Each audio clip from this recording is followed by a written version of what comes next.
Hello, good day. I would like to welcome you and I thank you for having accepted our proposal and thank you for coming to our studio. Our today's studio's guest is the United Nations Resident Coordinator, Mr. Qulam İshaqzai, and thank you for coming to our studio. Thank you for accepting our invitation. Mr. İshaqzai, though the awful events that have been perpetrated in Ganja by Armenians, and you have been live witnessing all these events, and as you have seen that Armenia has used ballistic missiles to strike and kill innocent people in sleeping Ganja city. You have seen it with your own eyes, and it's very unfortunate that those terrorist acts have not got any pressure from international organization at all, and it has resulted by the same second attack by Armenians in Barda city, and mainly the civilians, including children, have been the subject of the smirch multiple rocket launchers. What is the United Nations attitude to these events when civilians are being targeted as a military strike, and what kind of actions you think that the United Nations can undertake? I would like to first offer my greetings to your audience. Good morning and sabahun khair. Let me first begin by offering my sincere and deepest condolences on the loss of life and those who were injured as a result of this conflict, including to families of those who lost their loved ones, particularly the recent event in Ganja and Barda. We wish those who are injured recover fast. The United Nations has a very clear position on this. We condemn all such attacks on civilian population and civilian infrastructure. Indeed, I accompanied the diplomatic corps in the first attack that happened in Ganja, and I observed the consequences of the attack on a civilian population. And afterwards, our Secretary General issued a statement in which he condemned and called it unacceptable, the loss of civilian lives, including children that were affected by the latest attack.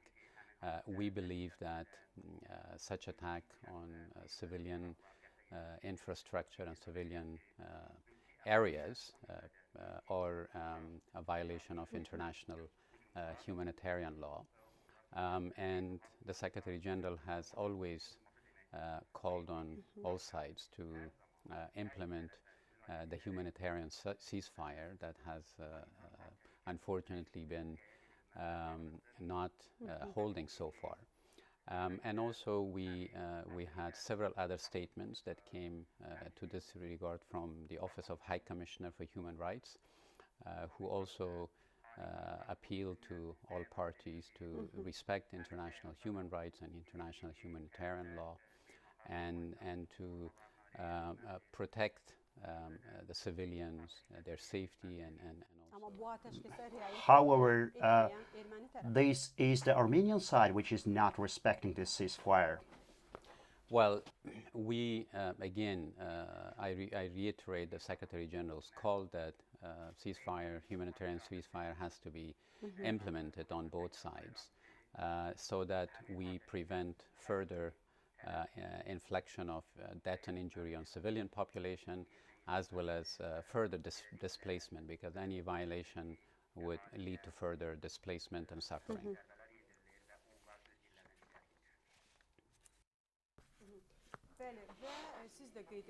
Yes, and you have also noted that the ceasefire is not respected. It is indeed the Armenian side which is not respecting the ceasefire. What do you think, Mr. Ambassador? The international community calls upon all sides to stop the war and to go with peace negotiations, but there is no response. So what do you think that what kind of results we can get if the sides will sit behind the table of negotiations? And in general, so what kind of contribution can be made by the United Nations in this respect? The United Nations has been actually very engaged in the process. The Secretary General himself personally is mobilized. He, at the very early stages of the conflict, he spoke with both President Aliyev and also the Prime Minister of Armenia, and he has also spoken to both foreign ministers. He has appealed to both parties to return to the negotiation table and engage in substantive negotiation without any delay.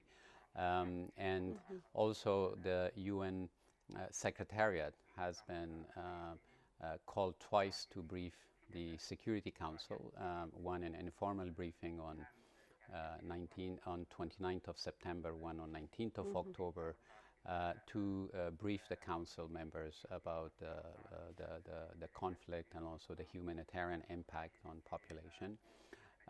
The Office of the Secretary General has also been, and also the UN Secretariat, engaged with the Minsk group co-chairs to support their diplomatic effort to find negotiated settlements. We understand that today there will be another attempt and discussion in Geneva by both foreign ministers. We hope that the two sides agree with some concrete steps to advance their discussion on a peaceful settlement of this conflict. More or less, the Secretary General has issued a number of statements and as well as calling again on both sides to engage in substantive discussion and negotiation. We at the United Nations, we can do everything possibly we can to really encourage a negotiated settlement. Otherwise, the continuation and protraction of the conflict would lead to more deaths and suffering on both sides. Mr. Ambassador, you've been referring to a meeting of foreign ministers in Geneva. Do you have any expectations from that meeting? It's very difficult for me to really outline any expectation. We're just hoping that this meeting would be much more fruitful than previous ones, and that they would agree with some concrete steps to move to the next stage of negotiation, which is on substance and on finding a solution to the settlement.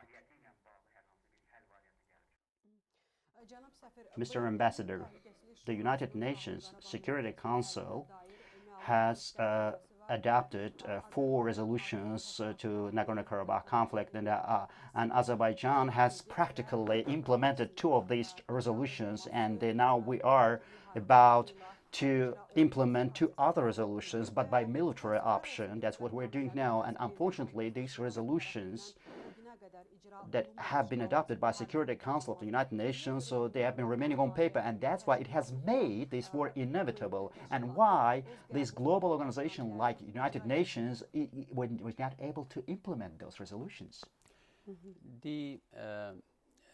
The 4 United Nations Security Council resolutions that were adopted in 1993 still stand. And it's really the responsibility of the Security Council members to implement those resolutions, and therefore to ensure that it supports the peace process. And therefore, I think the content of those resolutions speaks for themselves, and they, as I said, they very much still stand as the UN Security Council resolution. Bu formadadır. And just several days ago, inside the United Nations, the Nagorno-Karabakh conflict was discussed, and it was the closed session. And at this session, there was draft resolution concerning Armenia-Azerbaijan Nagorno-Karabakh conflict, and this was not adopted because thanks to the results of the action of the non-alignment movement members, this was not adopted. What can you say about this session? And I think that but because there was no reference to the previous resolutions of the Security Council. So what do you think? I was not privy to really to what may have transpired in those sessions. Indeed, there was a session on Nagorno-Karabakh in the Security Council, and from my understanding, it's really the prerogative of the Security Council members to issue or not issue a statement, and in what form or nature those statements could be. I think what is important is that after 27 years, the Security Council, again, there were two sessions, one informal on 29th of September and one on 19th of October, that there were discussion on Nagorno-Karabakh. And I think what we need to look at is this itself is a reflection and demonstration of the importance of Nagorno-Karabakh conflict for the member states, and particularly the Security Council, to discuss it and to debate it in the Security Council. So I think that's the importance of it under I think under the circumstances that we see right now.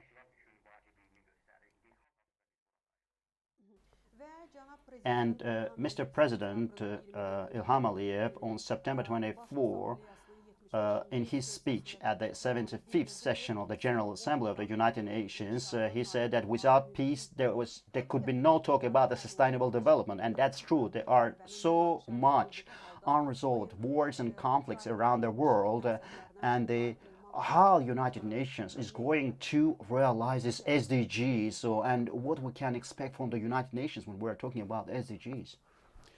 I agree. I think the President is very right to draw a link between sustainable development and sustaining peace.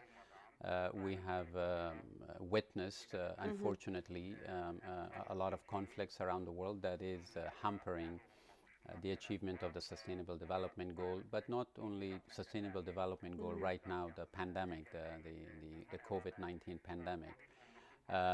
Protracted conflicts, wars, undoubtedly affects development because it draws resources away from delivering of services, infrastructure, to wars and conflicts, the preparation of wars and conflict. And also in the context of Azerbaijan, we see that the conflict has led to displacement of population, not only from the 90s when over 600,000 Azerbaijani population were displaced until now, but also even recently we've seen the closure of schools. We've seen that that social services are not being able to deliver the needed. So undoubtedly wars and conflicts affect sustainable development, but also I think it drive away investment and it affects overall focus on the economic development of population. What we advocate as the United Nations is that, and as our Secretary General has repeatedly mentioned, is that we really need to look at in all contexts the root causes of the conflict. We need to address it in a very holistic manner, to look at not only the root causes but also look at what leads to those conflicts. And in most cases the basis of it is poverty and also marginalization, violation of human rights, and many other aspects that contribute to sometimes unequal distribution of resources. So I think to address sustainable development and to sustain peace, we need to look at all these in a very holistic fashion. And therefore, we as the UN do everything we can to bring attention to these and call on world leaders to allocate more resources and to respect the Secretary General's global call for ceasefire, so that we can then divert attention to fighting other either pandemic or poverty or climate change. I think there are many other priorities that the world is faced with.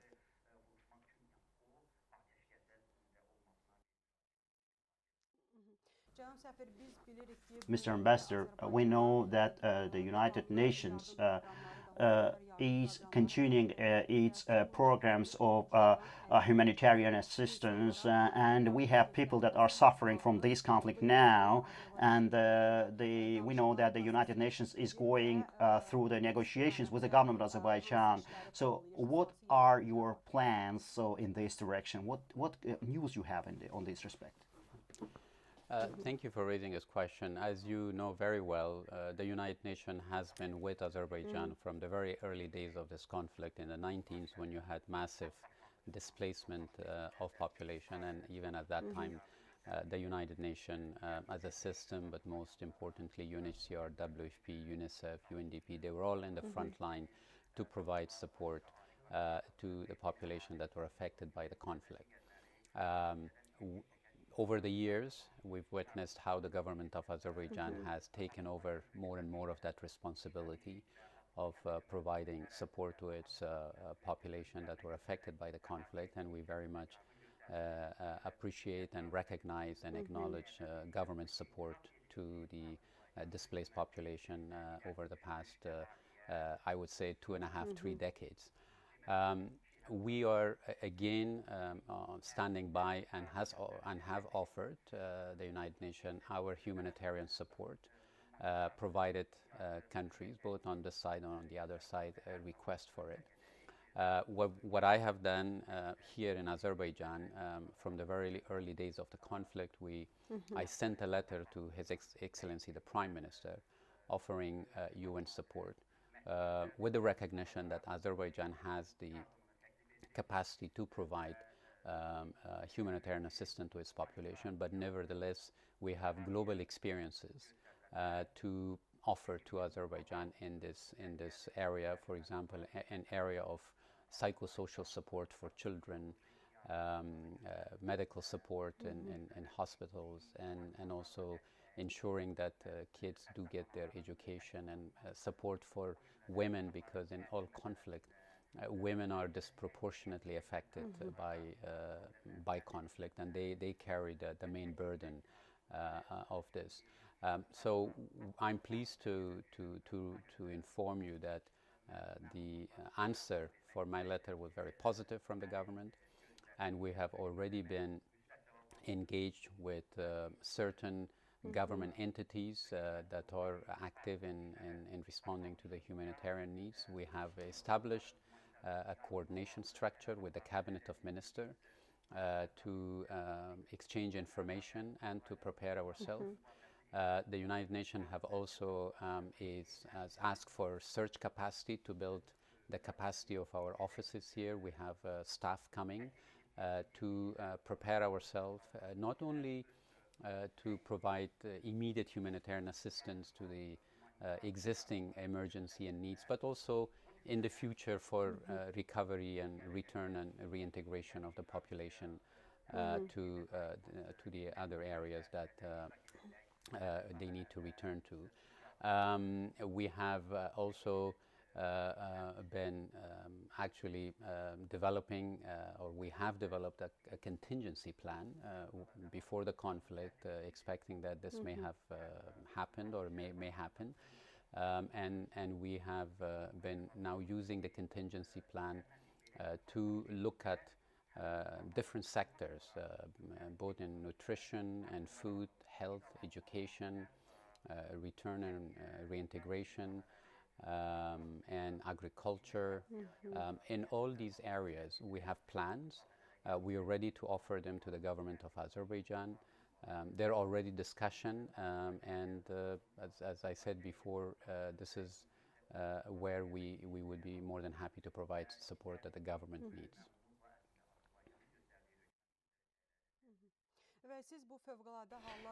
And this contingency plan, so can you elaborate more on this contingency plan for our society, please? The contingency plan is a very normal practice of UN offices around the world. We always prepare contingency plans for crisis, whether those crises are resulting from natural disasters such as earthquake, flood, or whether they result from conflict. We have prepared contingency plans for both natural disaster and contingency for conflict.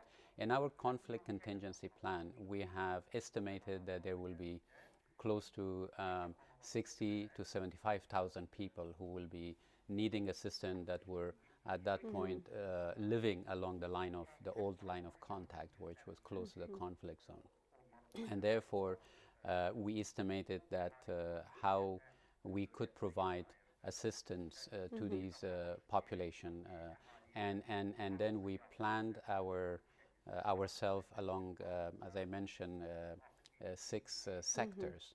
And these sectors are basically covering issues of food and nutrition and health, education, protection, especially for women and children, water and sanitation, which is very important now at the time of COVID, that people have access to water and sanitation, and most importantly, mine risk education. We've already received a request to provide support to mine risk education, especially as we know there's been discussion. We talked about cluster bombs, and we talked about a lot of other unexploded ordinances that may be present along in areas that are affected.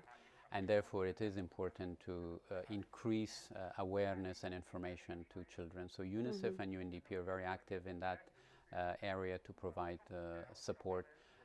So we are adjusting our plan as we go, because plan is one thing and then the reality could be different. We have gotten some preliminary indication of the number of population that may have been affected and displaced, and we are preparing ourselves to respond. There were some emergency kits that are provided, for example, for family kits, we call it, and that has basic essential needs of a family. We have also been preparing to provide some emergency medical kits, and so these are our preparation and offer. But I think what is important for us is to really conduct a physical mission to the area. We would like to send an assessment mission that would have expertise in different sectors, and we're working with the government to give us permission, because we understand the area is not very secure. As soon as the security situation stabilizes, we would be happy to come together with do a joint assessment, because the assessment will give us the information and an indication of needs just beyond physical, what we call it, food and non-food item. There could be psychological support that population may need, especially women and children. There could be other coordination issue. We have to look at how other humanitarian actors in the country can work together. For example, the International Committee of the Red Cross, ICRC, the international, the local, the Azerbaijan National Red Crescent Society. There are a lot of NGOs that are active in right now close to the front line, but also our other international partners such as EU and it could be other donors. So we need to, the UN is ready to coordinate all of these efforts. We have good practices, and also to work with all parties to put a very good plan for humanitarian support and recovery.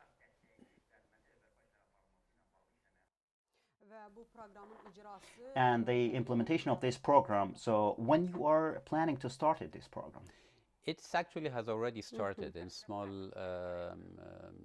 basically in small volume. As I mentioned, some emergency kits have been prepared. I can give you an example, like UNICEF has, for example, mobilized quite a number, I think 15 or 16 psychologists. They're training them right now. So we are doing, in the absence of a comprehensive assessment of needs, we're not going to wait for it. So we're already working with the State Committee for Family, Children and Women Affairs. We're working with Ministry of Labor and Social Protection, with Cabinet of Ministers, to really understand the needs and provide. But as I mentioned, I think what is important is to conduct a comprehensive need assessment based on an internationally accepted methodology. It's called MIRA, which we would like to adapt it to the Azerbaijani context and really understand all the needs that the population have, especially those who have been displaced from the location of the conflict.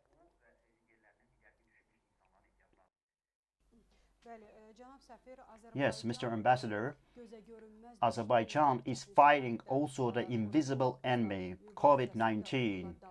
And we are continuing our fight successfully since the very first days of pandemic. Azerbaijan, both inside country and outside country, so is giving its contributions. And how do you evaluate the contributions of Azerbaijan in fighting COVID-19?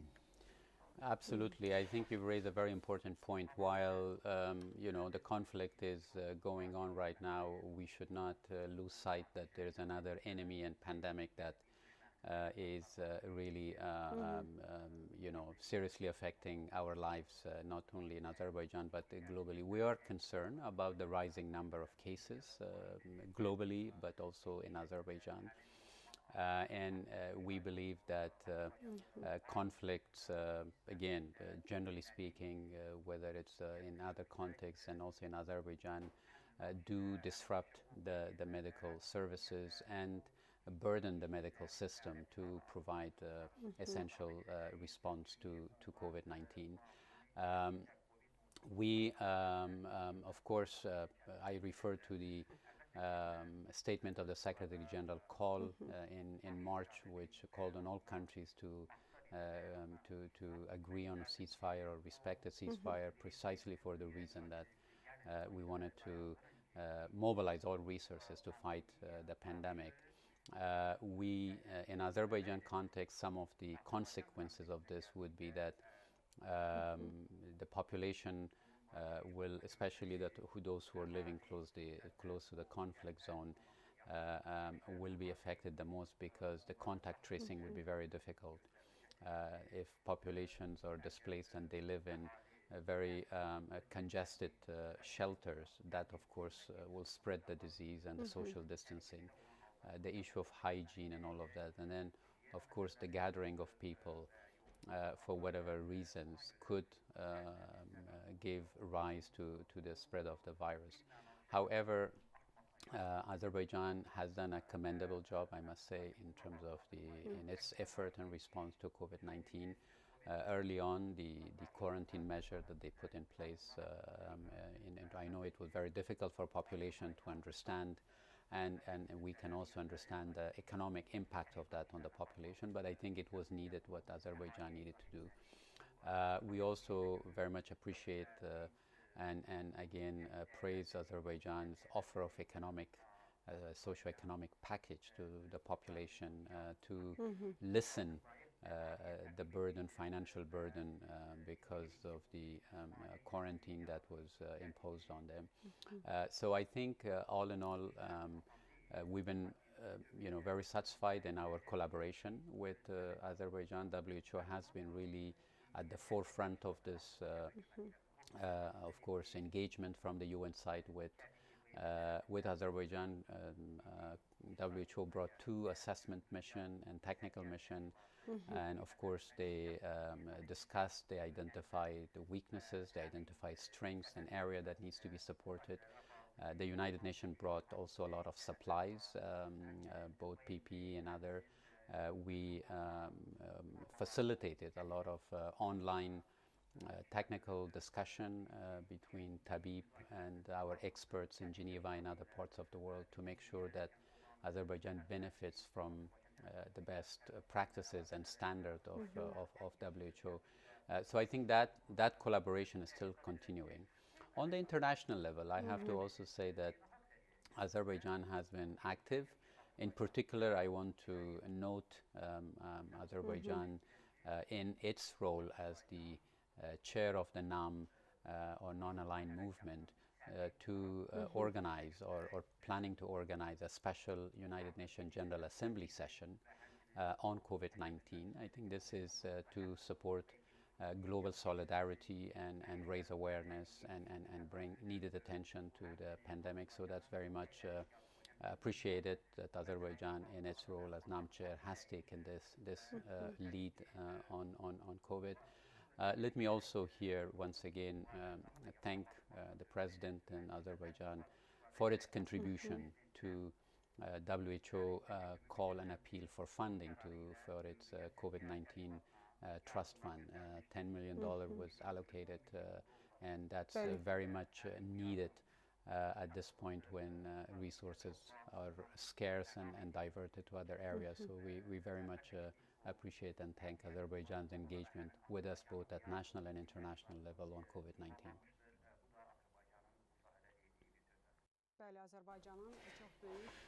Yes, indeed, Azerbaijan has rendered great contributions to the fight against pandemic, and of course the United Nations Security Council, even in the conditions of war. So if it would go with implementation of its resolution timely, Azerbaijan could do even more, better things for the entire world. I thank you for coming to our studio, and once again, I would like to inform our audience that our today's guest was resident coordinator of the United Nations, Mr. Ambassador Qulam İshaqzai. Thank you, and thank you for